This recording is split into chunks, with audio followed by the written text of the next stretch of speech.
Ruth, chapitre 1. Naomi et Ruth retournent à Bethléem.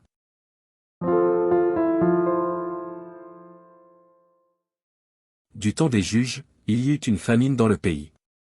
Un homme de Bethléem de Juda partit, avec sa femme et ses 2 fils, pour faire un séjour dans le pays de Moab. Le nom de cet homme était Elimelech, celui de sa femme Naomi, et ses 2 fils s'appelaient Machlon et Kiljon, ils étaient Éphrasiens, de Bethléem de Juda. Arrivés au pays de Moab, ils y fixèrent leur demeure. Elimelech, mari de Naomi, mourut, et elle resta avec ses 2 fils. Ils prirent des femmes moabites, dont l'une se nommait Orpa, et l'autre Ruth, et ils habitèrent là environ 10 ans. Machlon et Kiljon moururent aussi tous les 2, et Naomi resta privée de ses 2 fils et de son mari.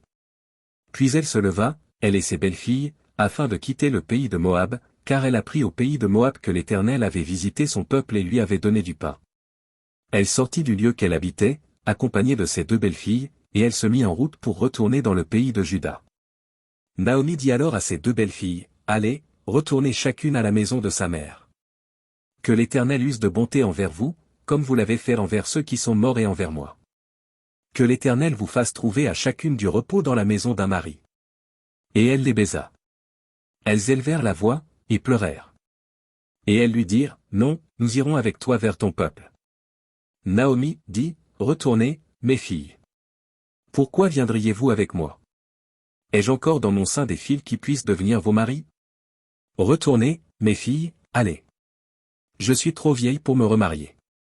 Et quand je dirai, j'ai de l'espérance, quand cette nuit même je serai avec un mari, et que j'enfanterai des filles. Attendriez-vous pour cela qu'ils eussent grandi, refuseriez-vous pour cela de vous marier? Non, mes filles. Car à cause de vous je suis dans une grande affliction de ce que la main de l'Éternel s'est étendue contre moi. Et elles élevèrent la voix, et pleurèrent encore. Orpa baisa sa belle-mère, mais Ruth s'attacha à elle.